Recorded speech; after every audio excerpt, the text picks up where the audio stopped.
దేవస్థానం అన్నమాచార్య ప్రాజెక్టులో పనిచేస్తున్న ఎస్వి ఆనంద భట్టర్ స్వయాన నాకు తమ్ముడు. మేము 5 అన్నదమ్ములు, దాంట్లో స్పెషల్ ఆఫీసర్గా పనిచేస్తున్నారు. ఆయన ఓరెక్కల్ కళాశాల ప్రిన్సిపాల్గా, సంస్కృత కళాశాల ప్రిన్సిపాల్గా రిటైర్ అయి ఉన్నారు. ఆ తర్వాత నేను కూడా ఇదే అన్నమాచార్య ప్రాజెక్టులో, తమ్ముడు పనిచేస్తున్న అన్నమాచార్య ప్రాజెక్టులో హరికథ కళాకారులుగా పనిచేసి రిజైన్ చేసి సినిమా ఫీల్డ్కి రావడం జరిగింది. ఈ అన్నమయ్య హరికథను నేను చెప్తున్న రోజులన్నీ ఒకసారి మళ్ళీ రాజీవనయను అల ప్రసాదమున తేజంబు మతియు ఎంతే విస్తరిల్లా లగ్గమాంబకు పుణ్య లావణ్య నిధికి చక్కని గ్రహములు చంద్రమూడల అనుపమ లగ్నంబునందు వైశాఖమున విశాఖలరయ జగంబులనుల్లతిల్లజే అన్నమాచార్యుండు అన్నమాచార్యుడు.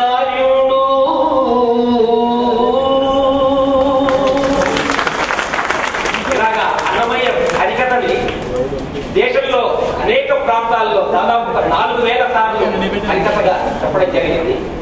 ఆ అన్నమయ్య సినిమాగా తీయాలి ఎలాగైనా అనే పిచ్చి పట్టి రాజీనామా చేసి మెడ్రాస్కి వెళ్ళి ఆత్రేయ గారి దగ్గర తర్వాత అన్నమయ్య రామదాస్ ఇవన్నీ మీకు దేశం. ఇప్పుడు ఈనాళ్ళకి మా తమ్ముడు హైదరాబాద్కి వచ్చి ఇక్కడ మహామహుల సమక్షంలో పాడడం చాలా ఆనందంగా ఉంది. ఇప్పుడు వేదిక మీదకి ఆ పెద్దల్ని వచ్చి ఆనందం, ఎక్కువ ఉపన్యాసాలు ఉండవు, కాసేపట్లో వెంటనే మళ్ళీ కచేరీ స్టార్ట్ అవుతుంది. మా అందరికీ ఒక్కసారైనా నాగేశ్వరరావు గారిని చూస్తే చాలు అనేది చిన్నప్పటి నుంచి మాకు ఆశగా ఉండేది. అలాంటి మానేయుడు ఇవాళ ఇక్కడికి వచ్చి కూర్చున్నారు. నరసామ్రాట్ అక్కినేని నాగేశ్వరరావు గారిని వేదికపైకి రావాల్సిందిగా. మిత్రుడు డాక్టర్ అక్కినేని నాగేశ్వరరావు గారు, రాఘవేంద్రరావు గారు, ఆనంద భట్టర్ గారి సదస్సులకు నమస్కారం. ధాతు మాతులు రెంటి సమ్మేళనంలో ఒక వాగ్గేయకారుడు ఉదయిస్తాడు. వాగ్గేయకారుడు అంటే స్థూలంగా గాయకుడు అనుకుంటారు, అది కాదు. వాగ్గేయకారుడు అంటే స్వయంగా ఒక పదాన్ని, కీర్తనను రచించాలి, ఆ రచించిన కీర్తనకు స్వరాలు కూర్చాలి, స్వయంగా పాడాలి. కాబట్టి పదరచన, స్వరరచన, గానం ఈ మూడింటి సమ్మేళనం ఉన్నవాడే వాగ్గేయకారుడు అనిపించుకుంటాడు. అలాంటి వాగ్గేయకారుల్లో దక్షిణాదిలోనే ప్రప్రథమ వాగ్గేయకారుడు మన అన్నమయ్య కావడం అనేది తెలుగు జాతి అభివృద్ధిగా భావిస్తుంది. ఆ తర్వాతే పురంధరదాసు, చాలా మంది కన్నడలు మహా వాగ్గేయకారుడే. ధాతువు మాతువు, ధాతువు అంటే సంగీతం, మాతువు అంటే సాహిత్యం. ధాతు మాతువుల సమ్మేళనం, అసాధారణమైన సమన్వయం మొత్తం వాగ్గేయకారుల్లో. రెంటి సమన్వయం అనేది అన్నమయ్యలో అధికంగా కనిపిస్తుంది. 32,000 కీర్తనలు అన్నమయ్య రచించినట్టు చెబుతున్నారు. లభించినవి మాత్రం 14,000 కీర్తనలు. ఈ మధ్య కొంత ప్రయత్నం జరుగుతుంటే ఇంకో 100 కీర్తనలు లభించాయి. ఇవాళ మనం విన్న కీర్తనల్లో నేను తొలిసారిగా వింటున్నటువంటి 2-3 కీర్తనలు ఉన్నాయంటేనే వేదవ్యాస్ భట్టర్, ఆనంద భట్టర్ మౌలిక పరిశోధన ప్రవృత్తిని, గాన వృత్తికి రెంటికి సమన్వయ అద్భుతంగా కుదిరింది. నేను అతన్ని అభినందిస్తున్నాను. నీకే శరణు అనేది తొలిసారిగా వింటున్నాను. తర్వాత అన్నమయ్యదా కాదా అని నేను ఒకవేళ పరీక్షించదలుచుకుంటే దాని మూల సూత్రం చివరి చరణంలో, చివరి పంక్తిలో వెంకటాద్రి నిపుణుడు కానీ వెంకటేశ్వరుడని వెంకటేశ్వరుడుగా ఉంటుంది. కాబట్టి వెంకటేశ్వర నామ ముద్ర ఉంటేనే అన్నమాచార్య కీర్తన. లేకపోతే అది కీర్తన కాదు, అది ఎవరిదో ఎవరు తెలుసుకున్నదని అనుకోవాలి. మరొక విశేషం ఏమిటంటే ఇవాళ మామూలుగా అందరికీ అదివో వల్లదివో శ్రీ హరివాసం మొదలైనవి ఇవన్నీ ఉన్నాయి. కానీ నాకు అద్భుతంగా నచ్చింది ఒక వాగ్గేయకారుడు. అతడు కేవల ఆధ్యాత్మిక సంకీర్తన తత్పరత్వంతో మాత్రమే కాదు, సామాజిక దృక్పథాన్ని పెరవేసుకుంటేనే ఒక సమగ్రుడైనటువంటి వాగ్గేయకారుడు అవుతాడు నిరూపించిన వాడు మళ్ళీ అన్నమయ్యని. ఏమన్నాడంటే బ్రహ్మం ఒక్కటే పరబ్రహ్మం ఒక్కటే అనే దాంట్లో బ్రహ్మం ఒక్కటే అంటే బ్రహ్మ విష్ణు మహేశ్వరులు బ్రహ్మ కాదు. బ్రహ్మం వేరు, బ్రహ్మ వేరు. బ్రహ్మం అంటే దైవం, ఏకమేవ అద్వితీయ బ్రహ్మ, ఏకమేవ అద్వితీయం బ్రహ్మ. ఈ దైవం అనేది ఏకం, ఈ సూత్రం తెలుసుకున్నవాడు కాబట్టి దైవం ఒక్కటే, బ్రహ్మం ఒక్కటే, పరబ్రహ్మం ఒక్కటే అన్నాడు. బాగా చదువుకున్నవాడు, పాండిత్యం ఉన్నవాడు, కానీ పాటల్లో పాండిత్యాన్ని ప్రదర్శించరు వాడు. ఒక నిగమాంత వర్ణిత ఉందే, అందులో నిగమాంత వర్ణిత సారాన్ని పాటల్లో పెట్టినవాడు. నాకు బాగా నేను ఎప్పుడు ఉదాహరించేది చండాలుడు మెండైన బ్రాహ్మణుడు మెట్టు భూమి ఒకటే. ఇప్పుడు సంగతి 15వ శతాబ్దిలో మెండైన బ్రాహ్మణుడు, ఈనాడు మనం దళితులకు మిగతా వాళ్ళకి తేడా లేదని చెప్తున్నాము. మెండైన బ్రాహ్మణుడు మెట్టు భూమి ఒకటే, చండాలుడు ఉండేటి సరిభూమి ఒకటే అన్నాడు. అంతకంటే సమానత్వం, సర్వమానవ సమానత్వం ఇంకే ఉంది. ఇలాంటి ఎన్నో పంక్తులు. మరి కవిత్వం వెళితే తనువే గుడియట, తలయే శిఖరమట, పేరు హృదయం హరిపీఠమట అంటాడు. అద్భుతమైన సమున్నత కవిత్వ ధాతులు. ఇటు సంగీతం, అటు సాహిత్యం. ఇదిగాక మన ఎంతవరకు సూచించాడు ఆయన. అల్లో నేరేళ్ళు ఆయన జోర పాటలు, యువ కిల్లానంద మొదలుకొని జానపద గీతాల వరుసలో పెట్టి రాశాడు. రాయని ప్రక్రియ లేదు. అలాంటి మన కావ్య వాంగ్మయంలో ఉండే విశేషాలన్నిటినీ పాటల రూపంలో మనకు అందించినటువంటి అన్నమయ్య సంకీర్తనలను బాగా పరిశోధించి వాటిలో సరికొత్త ఇంతవరకు ప్రాచుర్యం లేనటువంటి గీతాలను పాడిన ఆనంద భట్టల్ని నేను మరోసారి అభినందిస్తున్నాను. అతను విశేషం ఏమిటంటే శబ్దాన్ని స్వచ్ఛంగా ఉచ్చరిస్తాడు, అందులోని భావములో తాను లీనమవుతాడు. భావములో తాను లీనమవుతాడు కానీ తన కంఠం లీనం కాకూడదు. కంఠం లీనమైతే బరకదు అవసరం వస్తుంది. కాబట్టి ఈ మేధామండలం ఏమో లీనం కావాలి, ఈ కంఠమండలం మాత్రం జాగ్రత్తగా ఉండి ప్రతి శబ్దాన్ని ఎలా ఉచ్చరించాలో తెలుసుకోవాలి. మంద్ర మధ్య తారస్థాయిలను 3 ఉంటాయి. ఈ మూడింటిని చాలా జాగ్రత్తగా చూశాను. మంద్రస్థాయి అంటే లో పిచ్, మధ్యస్థాయి అంటే మిడ్ పిచ్, తారస్థాయి అంటే హై పిచ్. చాలా సార్లు పైకి వెళ్ళాడు, మనం పడిపోతాడేమో అనిపిస్తుంది. అలా పడిపోకుండా మనం అతని గొంతులో పడిపోయేటట్టు అద్భుతంగా పాడాడు. మరోసారి నేను ఆశీర్వాదంగా అభినందిస్తున్నాను. చాలా మంచి కార్యక్రమం. అక్షర మ్యూజిక్ టీవీ రెడ్డి గారు రాలేదా?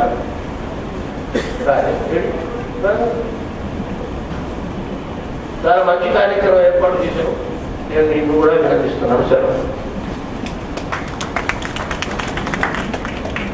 అక్షాంరాట్ అక్కినేని నాగేశ్వరరావు గారు.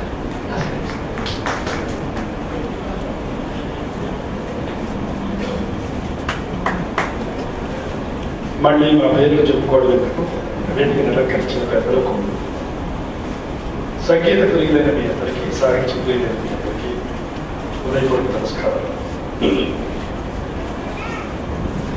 సరే, నారాయణ రెడ్డి గారి పండితులు అందులో ఉన్న విషయాలన్నీ విశ్లేషించి మరీ చెప్పారు. అలా నేను చెప్పలేదని మీకు తెలుసు, ప్రయత్నిస్తే నేను ఇబ్బంది పడతానని మీకు తెలుసు.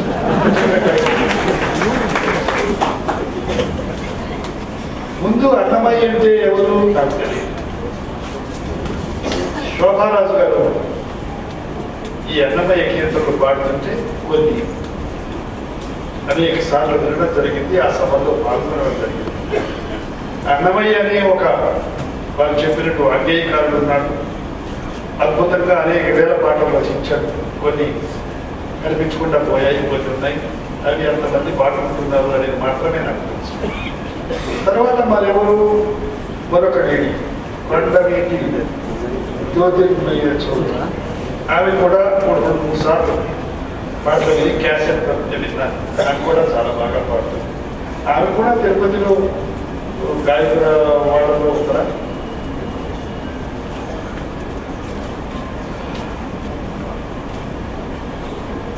ఈ మహానుభావుడికి ఇంతమంది సోదరులు ఉన్నారని ఈ భారవి గారికి ఎప్పుడూ ఆత్రేయ గారి దగ్గర అసిస్టెంట్ గా ఉన్నప్పుడు నాకు కొంచెం తెలుసు. ఆయన దగ్గర అవస్థ పడడం అంటే అదొక అవస్థే. ఎన్ని అవస్థలు పడ్డాడో పాపం. మాకు డైలాగు రావడం ఎంత కష్టమో ఆ డైలాగు ఆయన రాసేటప్పుడు చూడడం వీళ్ళకంట కష్టం. అందుచేత అప్పటి నుంచి తర్వాత అప్పుడప్పుడు కలవడం. నాకు మొన్న మా తమ్ముడు ఇందులో 20 సంవత్సరాల నుంచి ఈ అన్నమయ్య ప్రోగ్రాంలో ఒక గాయకుడిగా ఉంటున్నారు, బాగా పాడతాడు. మన అన్నమయ్యలో 2 పాటలు చేయడం కూడా జరిగింది. అది నాకు చెప్పినప్పుడు ఆశ్చర్య విషయం. సరే వాళ్ళంతా ఇక్కడ పాటలు నలుగురికి పరిచయం చేయాలని ఏర్పాటు చేస్తున్నారు ఆ అక్షయవాదం. మీరు కూడా రావాలి అంటే తప్పకుండా విచారించాలి. ఈ మందుపాటు ఇంతకి చెప్పొచ్చేది ఏమిటంటే దాకా నారాయణ రెడ్డి గారు చెప్పినట్టు ఇంతకుముందు విన్న వాటికి ఇప్పటికీ చాలా తేడాలు ఉన్నాయి. ఆయన ఎన్నుకున్న పాటలు చాలా ముఖ్యమైన పాటలు ఎన్నుకుని ఇంకా చాలా పాడతారు. 6 పాటలు 6 రకాలైన వైవిధ్యం ఉన్న పాటలు. అవన్నీ ఏరుకుని మరీ పాడారు. మనం నిన్నవేగా అనుకోకుండా కొత్త పద్ధతులు కొత్త విధంగా పాడారు. ఇందాక నారాయణ గారు చెప్పినట్టు ఎంత పాడేవాళ్ళకైనా అంతర స్థాయిలోనూ మధ్యమ స్థాయిలోనూ తార స్థాయిలోనూ ఒకే సంగతి ఒకే భావంతో పాడడం చాలా కష్టమైన విషయం. నేను యాక్టర్ కాబట్టి అక్కడ యాక్టింగ్ పెడదామంటే అపశృతి వెంటనే పడుతుంది.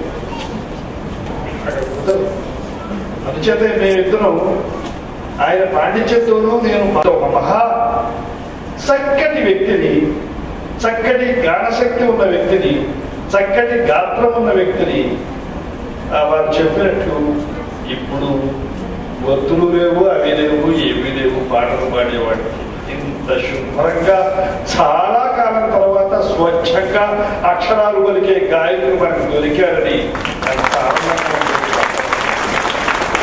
అసలు సినిమాల్లో పాటలు కూడా అంటే నాటకంగానే అవుతుంది, ఏమీ లేదు అంటే యాక్సెప్ట్ చేస్తున్నారు. అవి ఏమి ఒత్తులు ఎక్కడ ఉన్నాయి ఏంటంటే యాక్టర్లు అంటున్నారు, ఒప్పుకుంటున్నారు కదా, పర్వాలేదు. మరి ఏమి కాదు. అంచేత మళ్ళా మన పాత సంస్కృతిని, పాత విధానాన్ని మళ్ళా ఇక్కడ ఈ రోజున అసలు వీరికంటే అభినందించవలసింది మిమ్మల్ని.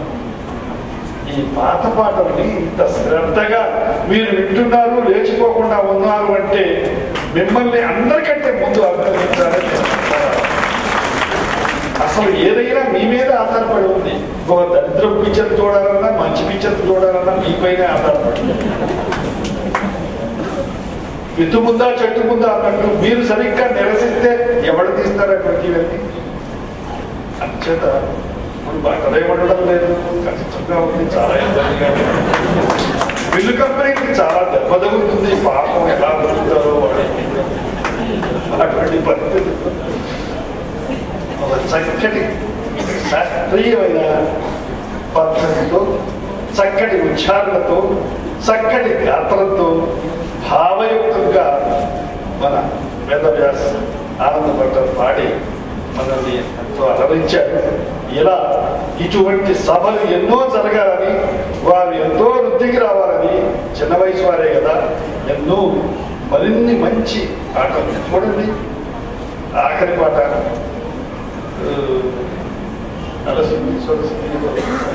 అంతర్యామి. పిక్చర్లో ఎంత బాగుందో, పిక్చర్లో అంటే దానికి ఒక సిచ్యుయేషన్. ఈ పాట ఆ సిచ్యుయేషన్లో పెట్టుకోవడం ఈయన గొప్పతనం, ఆయన గొప్పతనం. ఈ సిచ్యుయేషన్ కోసం ఆయన రాశాడు. అందుచేత ఏ సిచ్యుయేషన్లో ఈ పదజాలం పడితే భావయుక్తంగా ఉంటుంది, రసవత్తరంగా ఉంటుందని నిర్ణయించుకునేది కవి, దర్శకుడు. అందుచేత ఆ క్రెడిట్ వాళ్ళకి దక్కుతుంది. అందుచేత పాడేటప్పుడు కొంతవరకు బాగుంటుంది, దానికి సంపూర్ణత్వం అది యాక్ట్ చేసేటప్పుడు, దాన్ని తీసేటప్పుడు, దానికి రసస్పందన కలిగినప్పుడు, ఆడియన్స్ ఒప్పుకున్నప్పుడు జరుగుతుంది. ఇది మరి రాఘవేంద్రరావు గారి సంగతి అందరికీ తెలుసు. ఆయన ఎన్ని జనాన్ని చక్కల గింతలు పెట్టాడో మీకు తెలియదు. ఎన్ని రకాలుగా మనుషుల్ని ఎలా కుర్చీల మీద కూర్చోకుండా చేశాడో తెలుసు. ఇప్పుడు కుర్చీల మీద కూర్చుని హాయిగా రక్తిలో నుంచి ముక్తిలోకి దిగిన మనిషి రాఘవేంద్రరావు. అందుచేత మరి మన పాత పురాణాల నుంచి అట్లాగే ఉంది కదా, అదే చక్కగా ఫాలో అవుతున్నారు. ఈ మధ్య మొదలుపెట్టారు మన పాత మన సంస్కృతిని. ప్రజలు మర్చిపోతున్నారేమో, దాన్ని నిలబెట్టాలి, దాన్ని మళ్ళీ గుర్తు చేయాలి, దాన్ని మనం మననం చేసుకోవాలి అనే ఉద్దేశంతో రాఘవేంద్రరావు గారు ఇదంతా ప్రయత్నిస్తున్నారు. ఆ ప్రయత్నం చాలా సఫలం కావాలని, అంటే కొత్తదనము కావాలి మనకి, పాతదనం పోగొట్టుకోకూడదు. అవి రెండు ఉంటేనే ప్రపంచం నడుస్తుంది. అందుచేత చాలా ఇవాళ చాలా చక్కటి సభ జరిగింది. ఈ అక్షయ రెడ్డి గారిని కూడా నేను ఎంతో అభినందిస్తున్నాను. నాకు చాలా సంతోషంగా ఉంది. మీరు మరింత అభివృద్ధికి రావాలని, ఇలాగే పాడుతూ అన్నమయ్య పాటలు పాడి అందులో ఉన్న కొత్తవన్నీ తీసి నలుగురికి వినిపించాలని, ఆయన పాండిత్యాన్ని నలుగురికి తెలియపరుస్తూ, మీ సంగీత మాధుర్యాన్ని నలుగురికి వినిపిస్తూ, మీరు అందరూ మలినం ఉంటే పోతుందంటేనే మలినం లేకుండా పోదు. అసలు ప్రతి మనిషిలోనూ మలినం ఉంటుంది. మలినం చనిపోయే వరకు పోవడానికే వీలు లేదు. అది ముందు మనం మలినం లేకుండా చేసుకుందాం, వారికి ఉంటుందో తర్వాత చేత అలా మనస్సు శుద్ధం చేసుకుంటే చాలు. మనస్సు మంచివాడు ఎవడంటే చెడు చేయని వాడు మంచివాడు, అంతే. అలా మంచిగా మనం దేశాన్ని మంచి పనులతో, మంచి ఊహలతో ముందుకు తీసుకెళ్తే బాగుంటుంది. ఇవాళ జరిగే పని మంచి పని. ఈయన నా దగ్గరికి వచ్చినప్పుడు ఇట్లా మా తమ్ముడు బాగా పాడతాడు, ఇక్కడ పాడుతున్నాడు అని చెప్తే ఏమనుకున్నారు నాకు తెలియదు. ఇంత ఆనందం కలుగుద్దని మాత్రం అనుకోలేదు. నాపోటి వయసు I'm going to enter in age 40 years. సత్యం. అయితే ఇటువంటి పాటలు వింటుంటే ఆనందం కలుగుతుంటే, ఇందాక వారు చెప్పినట్లు ఆ ఆనందంలో వయసు ముందుకు నడవదు కదా, వెనక్కి నడుస్తుంది. అంటే 84+ హాఫ్ అన్ అవర్ అని వెళ్ళదు, 6 గంటలు వెనక్కి వెళ్తుంది. 6 గంటలకి 6 గంటలు నా వయసు తగ్గిందనే భావన నాకు. అటువంటి చేత ఆ ఉద్దేశంతో ఆ ఆనందాన్ని అనుభవించిన వాడిగా చెబుతూ, వారిని నేను ఒక నటుడు, గాయకుడు అన్నారు. కవి, నటుడు, గాయకుడు. మీరు నాకంటే 7 సంవత్సరాలు చిన్నైనా నా దృష్టిలో 70 సంవత్సరాలు పెద్ద. ఎందుచేతంటే జ్ఞానపీఠ అవార్డు గ్రహీత కాబట్టి ముందు కవి కాబట్టి, కవి తర్వాత కవి సృష్టించిందే నటుడు ట్రాన్స్లేట్ చేస్తాడు. అందుచేత దాని తర్వాత కవి, నట, గాయకుడు అన్నారు. అందుచేత గాయకుడు నాకంటే చిన్నవాడు వయసులో కాకుండా గాయకుడు కూడా కాబట్టి ఆయన్ని ఒక నటుడుగా, పెద్దవాడిగా ఆయన కూడా నిజంగా నేను ఆశీర్వాద అని అభినందనతో ముగిస్తూ ఈ మాటలు మాట్లాడాలని.